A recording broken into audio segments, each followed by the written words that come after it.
With COVID-19 cases again on the rise in Indiana, we're seeing new information about the pandemic's impact on our schools, our economy, and our crime rate. Today we'll talk with Congressman Andre Carson, House Speaker Todd Huston, and State Auditor Tara Klutz. Plus, with state lawmakers leaving Texas for Washington, D.C., we're looking back at the impact of a similar walkout here in Indiana nearly 10 years ago. It's all ahead this Sunday in Focus.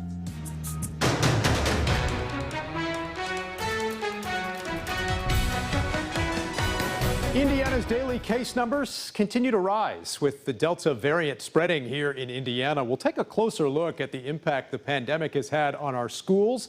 We're also hearing about our economy this week and some good news from state officials about Indiana's budget reserve. State House reporter Kristen Eskow joining us this morning. And Kristen, politically speaking here, both sides kind of taking credit for this news in some ways, attempting to at least. Well, exactly, Dan. There are certainly different perspectives as to who gets the credit, the Biden administration or Republicans here in Indiana at the state level.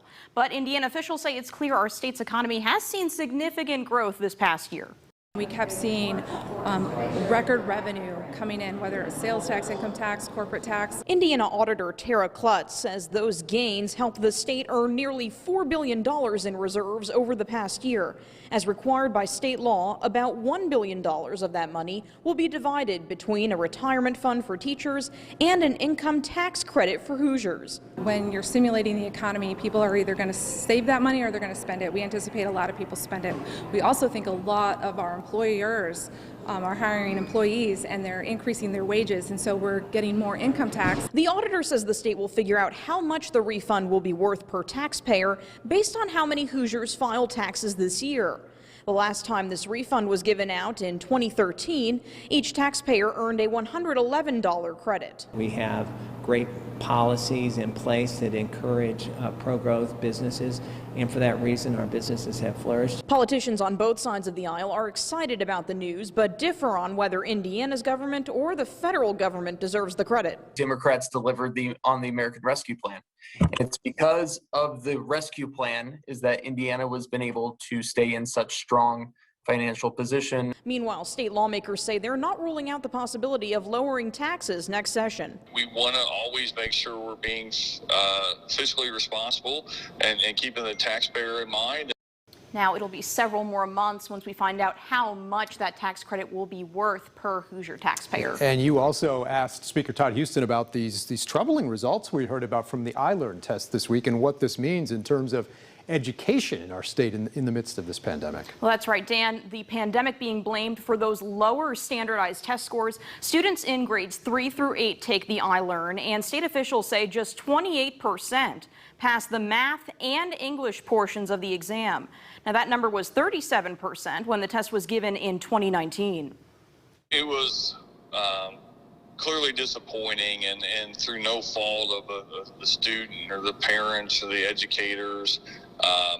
Obviously an extraordinarily unique and challenging last 16 months, but it just means we need to be laser focused on how we help kids get caught up. These are not problems that anyone can fix overnight. This is going to take an extended effort just to get us back to where we were. Now, Indiana's Secretary of Education saying it could take some students years to catch up. Okay, Kristen, thanks. In the meantime, speaking of the pandemic itself, as we mentioned off the top, the COVID-19 numbers have also been going in the wrong direction here in terms of our daily case count lately. This week we had a number of days with more than 500 cases, at least twice as many as we'd seen here typically in recent weeks. Health officials still urging vaccinations for those who've not done so just yet. Another big issue here nationwide and here in Indy throughout this pandemic, the issue of violent crime. This past week, the Indianapolis City County Council passing a proposal to put more than $3 million into anti-violence efforts. $1.5 million would go toward enhanced data technology. Another $1.8 million would fund initiatives focused on domestic violence reduction, mental health, and youth intervention and rehabilitation. The local FOP saying they wanted to see money spent in the short term on other crime reduction measures. This issue also being discussed this week at the White House, where the president met with mayors from around the country. Well, there's no one-size-fits-all approach. We know there are some things that work And the first of those that works is stemming the flow of firearms used to commit violent crimes. We need all hands on deck. It's not solely on the shoulders of elected officials. We need concerned citizens. We need folks to report crime as they see it happening. We need our faith leaders who are critically important. They don't get enough credit for the work that they do. And we need our educators. Everyone has to be a part of solving this crime issue. And I think if we get to the core root of why the crime is happening, it'll go a long way. All right, meantime, in the nation's capital this week, Democrats from Texas left their state capital to come to Capitol Hill to try and prevent a vote in Texas on a controversial bill that they say could have a detrimental impact on voters' rights. Jesse Turnor has reaction from Washington. The big lie is just that, a big lie. President Joe Biden defended the 2020 election results and Americans' right to vote in the place where he noted we the people began, Philadelphia. It's up to all of us to protect that right. This is a test of our time. To push back on new state laws that he says make it harder for people, especially minorities, to vote, the president called on Congress to pass pending legislation. I will sign it and let the whole world see it. Back in Washington, we need the power of the presidency. Congressman Lloyd Doggett urged the White House and Senate to take action after his fellow Texas Democrats fled the state legislature in protest of a proposed voting law. There has seldom been more at stake. That's why they're here. Senate Majority Leader Chuck Schumer praised the Texas Democrats and is helping them plan their next move. The bottom line is this: Democrats will not stop fighting to protect voting rights and defend our democracy. But Senate Republican leader Mitch McConnell is not impressed by their efforts. Quite interesting to see the Democratic majority in the Senate concerned about minority rights in the state Senate in Texas. I guess if you live long enough, you'll see almost anything around here.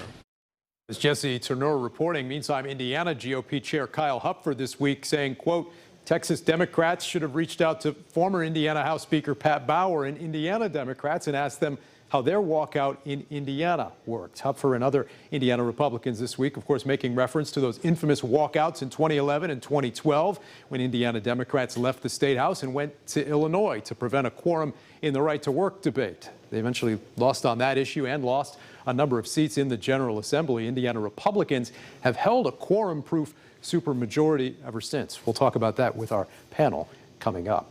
Well, this week we're also talking about the tragic death of a former state lawmaker from Indianapolis. Police found Dan Forrestal dead at a local motel Wednesday night.